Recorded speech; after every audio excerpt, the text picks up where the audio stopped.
Biglang nagaya si Mama Neri, nakakain daw kami sa labas. At dahil nga Mother's Day ngayon, syempre, kailangan natin siyang pagbigyan. Nungali, mayari ko po balat. At para nga makatipid kami, bali nagluto na lang si Mama Neri ng dadalhin namin. Kaya yung mga pagkain ang dinala namin sa labas. Kaya heto, kakain kami sa labas. Anyaritan?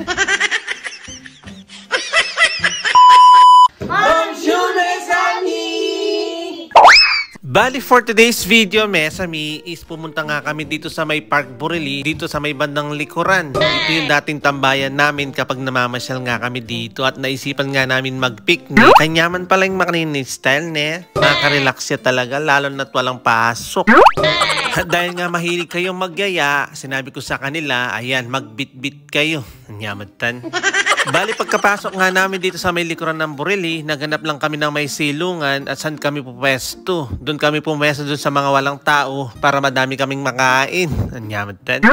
At fast forward na nga, kaya biglang nagyaya si Mama Neri na kumain sa labas is para daw matesting itong bago naming mesa na pangkampingan. Ninanya. Hala pa man July, August, ginamit na ni, may gas-gas ni. At pagkaset ko nga sa mesa is dali-dali naman inayos ni Mama Neri yung mga kakainin namin. Bali pumesto nga kami dito sa may likuran at heto nga mga 12 o'clock na yan, sakto-sakto at maglalunch na lang kami dito. May bawi.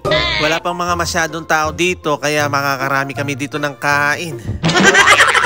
At dahil nga breakfast lover ang lahat, ito yung mga kakainin namin for lunch, kaya may bawi kami, uubusin namin lahat yan. O, nananaw tapa, manganta na po. At syempre, bago magsimulang magkainan, kailangan muna natin magpasalamat. Thank you Lord for all the blessing. Ali, pray Zayan. Pray ka na Zayan.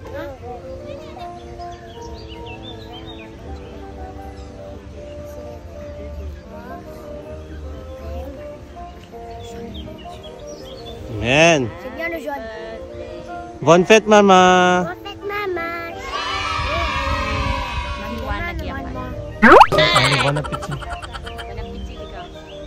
Sobrang enjoy at sobrang nakaka-relax talaga Mesami kapag ganitong mga eksena.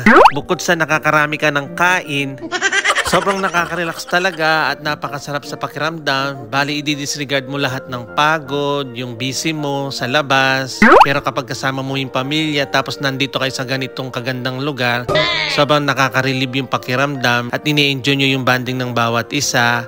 At higit sa lahat, nagkakaroon kayo ng time para i-fruit yung bawat isa kasama ang pamilya at ang mga anak. Yung wala ka munang iisipin na iba, ibibigay mo lang yung oras mo, yung focus mo sa kanila. At kung nasa bahay ka lang kasi, baka magsi-cellphone ka lang, manonood ng TV. Maging yung mga bata, walang gagawin kundi puro gadget, tapos manonood ng TV. Kaya mas maganda yung nasa labas muna kayo, mag-relax, mag-bonding, at maglalaro after kumain. Tapos kwentuhan to the max. Nagagawa naman din natin ito sa bahay, kaya lang kapag bakasyon, walang pasok, kailangan natin sulitin ang araw, kailangan maging fruitful yung araw para sa ating pamilya. May mga pagkakataon din na kailangan din natin yung ambience dito sa labas at talaga naman marirelax ka talaga kapag ganito kaganda yung mga view na makikita mo sa kapaligiran. At paniguradong enjoy na enjoy din yung mga anak natin at sulit na sulit yung araw nila at nakapaglaro din sila. Tignan nyo naman sila, after nilang maglaro, nagutom ulit, kaya kumain ulit. At heto pa yung magandang pagmasdan, isama-sama kayong maglalaro, magbabanding kasama yung mga anak. Dahil sulitin natin yung mga araw na ganito at mayat-mayat, ang lalaki na nila, ayaw nilang makipaglaro sa atin. Kaya kapag niyayaya tayo at kinukulit tayo ng mga anak na para makipaglaro sa kanila, wag na wag natin hihindian kasi ang bilis lang ng panahon, mayat-mayat, hindi nasasama sa atin yan. Kung mapapansin natin ngayon, Mesami, ang bilis ng panahon, mayat-mayat, may kanya-kanyang lakad na yung mga yan, hindi na sila sasama sa atin. Kaya enjoy every moment, every hour, every minute, every day. Uy, English. Nyamatan. Kaya kapag hindi tayo busy, wala tayong trabaho, ganitong gawin natin. Kaya for sure, ulit-ulitin namin ng ganito ni Mama Neri kapag wala kaming pasok. Kaya for sure, uulitin namin yung mga ganitong banding. Yahoo! Sa puntong ito, Mesami, kung umabot ka hanggang sa dulo ng video na to, baka hindi ka pa nakapollow. Anyamatan. Papollow naman at pakishare na rin yung mga videos namin.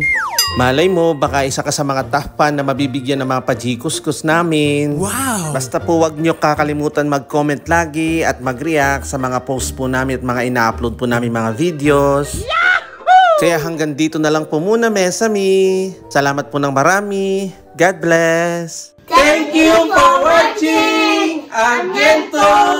Ciao.